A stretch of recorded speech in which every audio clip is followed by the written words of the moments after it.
Y ya está conectado con nosotros Dante Avaro. Él es investigador del CONICET, licenciado en Economía y doctor en Filosofía. Dante, buenos días, ¿cómo le va? ¿Cómo empezó este lunes tan movido en la República Argentina? Muy buenos días, ¿cómo les va a ustedes? Bien, todo bien. Dante, bueno, no nos queda otra que empezar a desandar un poco lo que sucedió el fin de semana, tanto en el Te Deum como, como en el acto del 25 de mayo, en el discurso del presidente Javier Milei. ¿Cuál es el primer análisis que hace de este contraste, así se dice, entre ambos discursos? Uno, que claramente el de García Groa le pega no solamente a Milei, sino a todo el arco político, y después el del presidente hablando del Pacto de Mayo y el futuro, este futuro pacto que quiere hacer cuando salga la ley de bases. Bueno, tu pregunta, yo creo que tu pregunta consiste en representar la pregunta que muchos ciudadanos tienen hoy por hoy. Y yo pondría la respuesta a tu pregunta en los siguientes términos. Yo creo que lo que se vivió en el Te Deum, o actos parecidos, o situaciones parecidas en los últimos tiempos, es la gente que está preguntándole al presidente desde la perspectiva del vaso medio vacío. ¿Sí? Y el presidente responde desde la perspectiva de mirar el vaso medio lleno. ¿Qué quiero decir con esto? Cuando tú ves los datos, cuando cualquier ciudadano ve los datos que se le van presentando en diferentes etapas del día, digamos, ¿no? Entre los medios de comunicación y la cruda realidad que él enfrenta en su cotidianidad, probablemente la mirada se vaya concentrando en el vaso medio vacío. ¿Y cuál es el vaso medio vacío? Bueno, que lo que estamos transitando por ahora en la economía es un estancamiento brutal, una recesión brutal, una caída en la actividad brutal, y eso se empezó a sentir con mayor persistencia en la mayoría de los observadores de la realidad. Y el presidente sigue insistiendo de que va por el buen camino y para eso muestra otros datos. ¿Cuáles son esos otros datos? Bueno, fundamentalmente es la caída, digamos, o la desaceleración de la inflación. Entonces, esas dos miradas son verdaderas y hacen que el vaso esté medio vacío o medio lleno. Exacto, exacto. Está muy bien lo que dice Dante, porque creo que todos los notamos y todos lo sorprendimos.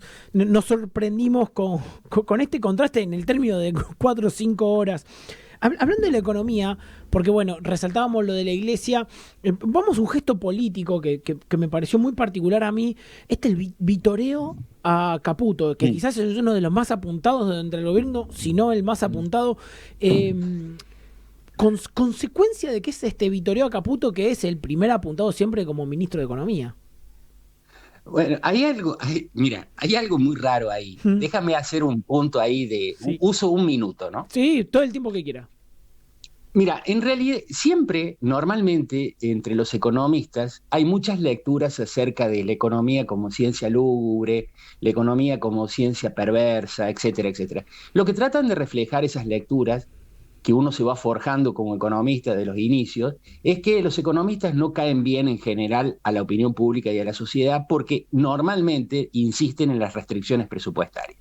Dicho en palabras del presidente sería no hay plata. ¿Estamos de acuerdo? Sí. Entonces los economistas normalmente en las discusiones públicas o privadas caemos mal, ¿no?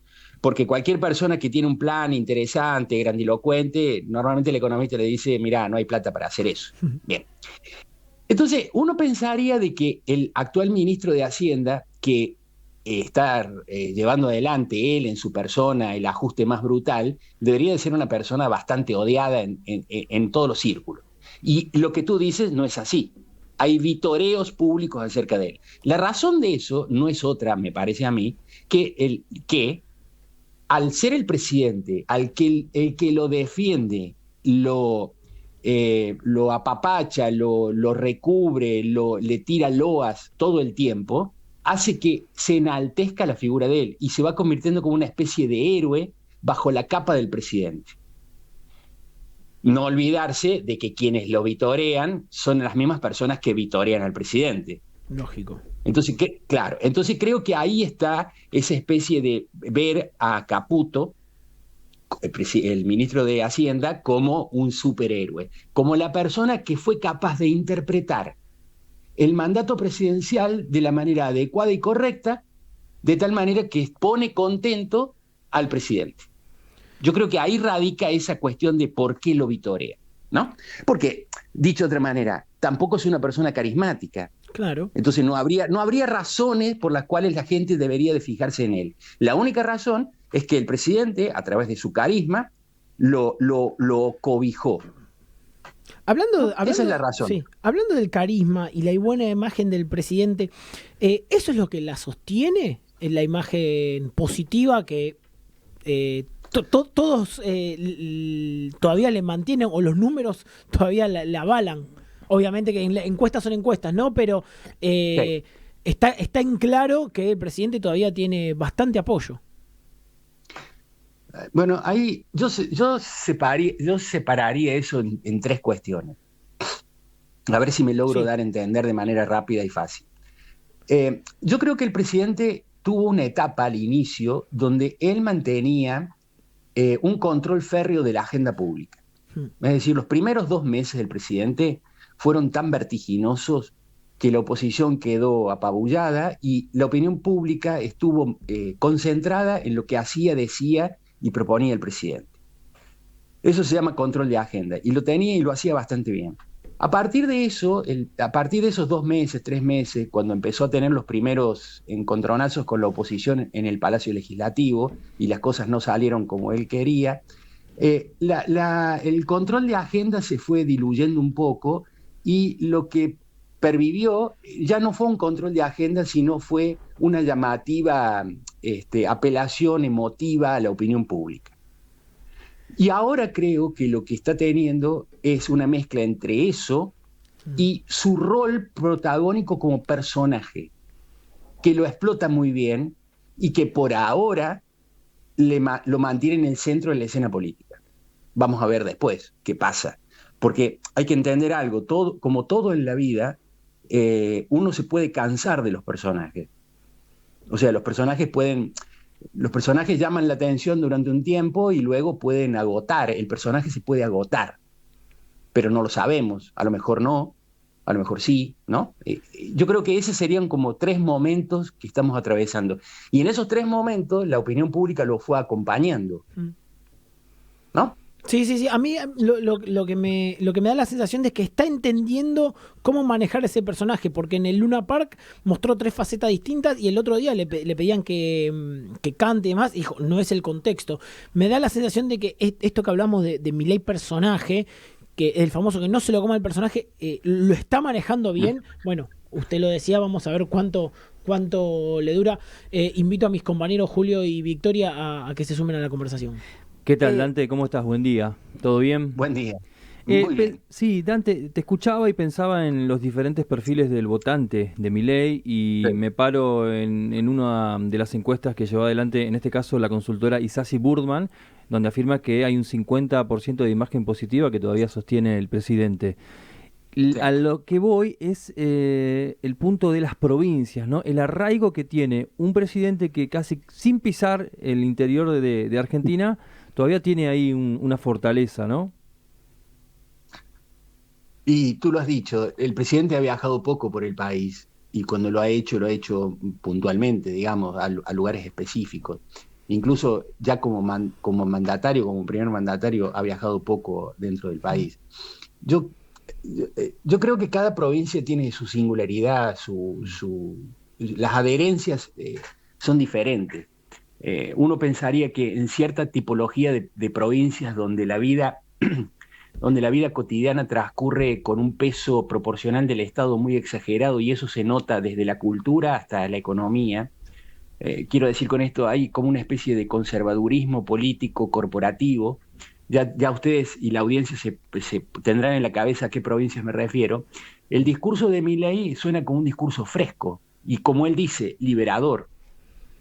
En otras provincias donde no pesa tanto lo corporativo, pero sí las regulaciones económicas, los impuestos, etcétera, y también el discurso de Milei provoca un aire fresco con el tema de la libertad económica, de la desregulación, etcétera, ¿no?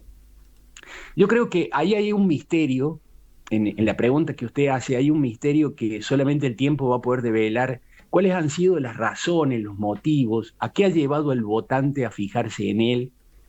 Por ahora tenemos hipótesis que las vamos explicando en función de los datos que tenemos en caliente.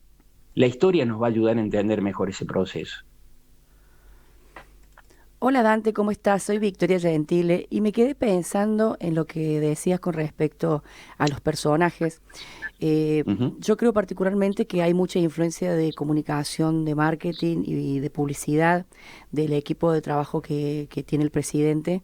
Incluso en su discurso él usó algunos términos muy publicitarios como conceptos e ideas cuando se refería a algunas cosas bien políticas. Y yo me quedo pensando si eso no tiene una gran influencia también en lo que piensa la opinión pública hasta ahora, ¿no? Como decís vos, porque hay que ver qué pasa en el recorrido. Ya tuvimos experiencias anteriores, como del presidente de la Rúa, y se acuerdan el publicista y la campaña presidencial que le fue muy bien, y le fue muy bien el primer año, y luego su comunicación se le volvió en contra, ¿no? ¿Vos creés que hay influencia del marketing y la publicidad también? No, mira, gracias Victoria. Tu pregunta es muy interesante. Déjame hacer dos rodeos, o sea, rápidos. Hay una gran parte de las personas, analistas o científicos, sociales, que piensan, digamos, que el presidente va a poner, digamos, la contrastación empírica del resultado de si es una estrategia publicitaria o no, o un discurso, ideología, etcétera, se va a contrastar si solo si el presidente logra resultados, ¿no? Económicos, concretos. Entonces, ahí gran parte del análisis está concentrado en los resultados de la política. Pero también hay una cuestión, y es lo que creo que apuntás vos, de que la relación entre el ejercicio del poder y el discurso político, mientras uno ejerce el poder, puede ir capeando el temporal de los malos resultados. Yo también creo en esa postura. O sea, que en la política no todos siempre son resultados y los resultados no explican del todo la permanencia o la adherencia que tiene un presidente, ¿no? Entonces, dicho eso, yo creo que el presidente, no sé si tiene una estrategia de marketing pronunciada como la han tenido otros presidentes. Yo creo que el presidente hace de su discurso una estrategia de marketing. ¿Pero por qué? No porque lo esté buscando, creo, o no porque sea una búsqueda desesperada, sino porque la ideología es tan extraña para la Argentina, lo que él dice, que en sí misma se vuelve un evento novedoso de marketing. Claro. Es que lo voy a decir, sí, permítame que lo diga de otra manera. Si ustedes recuerdan en la época de oro del kirchnerismo, en las radios, en la televisión, en la opinión pública, había muchos analistas que decían, bueno, el kirchnerismo utilizó esto de Ernesto Laclau de el significante vacío. Milei, haya leído o no a Laclau y sepa de esto o no, no lo sabemos, el concepto de libertad funciona como un significante vacío. ¿Qué quiero decir con esto? Cada persona, al escuchar libertad o casta, entiende lo que quiere entender. Y por ahora funciona. Si esto va a seguir funcionando, no lo sabemos. Esa es la vena que explota el presidente, con un personaje totalmente novedoso para lo que es la Argentina, para lo que venía siendo la Argentina. Y vuelvo a afirmar, esto no sabemos cuánto va a durar. Y te digo esto por lo siguiente, y con esto termino y les devuelvo la palabra. Argentina es muchas cosas, pero probablemente entre las cosas que no es una sociedad típicamente liberal. Nuestro entramado social no es liberal. Entonces, el discurso del presidente en algún momento se va a topar con ciertos nudos de la realidad social y hay que ver cómo los va a penetrar. Sí, y yo desde mi profesión me animo a decir que no sé, en esas circunstancias no sé si el marketing y la publicidad te puede resolver estas cuestiones, porque ahí es donde se choca las cuestiones sociales y políticas con la comunicación política, digamos. Claro, ¿no? hasta cuánto la realidad aguanta toda la buena imagen en el marketing, la publicidad que tiene Milei. Es la realidad. Por el momento, esa imagen la sostiene, pero bueno, hasta que no se vean los resultados fehacientemente en la calle, que es algo de lo que habló el fin de semana, empezó a bajar la inflación y bueno, promete, si sale la ley de bases, empezar a bajar los impuestos. Pero hablando de esto, hablando de la comunicación, ¿cómo es la relación de Milei con la oposición? Que por momentos Milei va fuerte contra ellos, pero por otro lado está en buena relación con el pliego del hijo, por ejemplo, que llega hoy al Senado y críticas, más críticas menos, tiene los números para que salga. Lo que ustedes comentan, tanto lo que comentas tú, lo que viene insistiendo Victoria con el tema del marketing y todo esto, es muy interesante porque por ahora todo, a Milei, digamos, la oposición, por su propio desmembramiento y lo que está pasando actualmente dentro del PRO es significativo de este asunto, es como miel para su boca, digamos, ¿no? Es como música para los oídos. O sea, la oposición está tan fragmentada y está tan confundida que está jugando a favor del presidente. Ahora, eso, ¿cuánto tiempo va a durar? No lo sabemos, y la oposición en algún momento va a reaccionar, en algún momento de la coyuntura va a reaccionar, ya sea porque no le va a quedar otra o porque encontró la forma de reaccionar. Entonces, ahí hay lo que vaya a suceder con la oposición, ese es el tablero verdadero del ajedrez de la política argentina. Y vamos a ver cuando la oposición reaccione, cuando tenga herramientas para reaccionar, cuando sea el momento adecuado, vamos a ver cuál es la respuesta del presidente en ese momento. Pero déjame hacer énfasis en algo. Normalmente, cuando nosotros que estamos hablando, inclusive, y los que nos están escuchando, uno piensa que la política tiene, las acciones políticas, las reuniones políticas, las negociaciones, tienen mucho de explícito, digamos, ¿no? Se sientan a negociar sobre un punto. Y yo creo que ese es un enfoque que, si bien es adecuado para recoger información, no es del todo adecuado para entender cómo funciona la realidad. En la realidad, la política tiene que ver mucho con nuestras propias acciones cotidianas. Hay muchos elementos tácitos de las negociaciones. Es como en la vida cotidiana, uno se sienta con un amigo y no le dice vamos a hablar de este tema en particular. El tema que vamos a hablar es el tema que nunca mencionamos como tema, y lo estamos hablando, lo estamos bordeando. Las negociaciones políticas son de ese tipo. Por ahora, esas cuestiones tácitas, y esto me refiero por lo del pliego del hijo y otras cosas más, las cuestiones tácitas tienen que ver cuál es la relación, cómo se va a plantear la relación entre el gobierno y la oposición con respecto al pasado. Claro. Más que con respecto al futuro. Y esa es una cuestión tácita, ¿no? Que entre los emisarios en las negociaciones no están discutiendo eso ex profeso, pero es sobre eso que se está discutiendo. Perfecto. O sea, sí. Para ver el futuro tenemos que ver el pasado, pero estamos negociando sobre ese pasado de manera tácita. Claro. Quedó clarísimo su opinión y su exposición. Dante Avaro, investigador del CONICET, licenciado en Economía y doctor en Filosofía. Le agradecemos este ratito que charló con nosotros en Radio Sónica. Al contrario, un gusto. Que tengan una bonita tarde. Hasta luego. Gracias por la llamada. Igualmente, como decíamos, pasó este investigador del CONICET, licenciado en Economía, doctor en Filosofía, Dante Avaro, a quien le volvemos a agradecer el tiempo para el programa.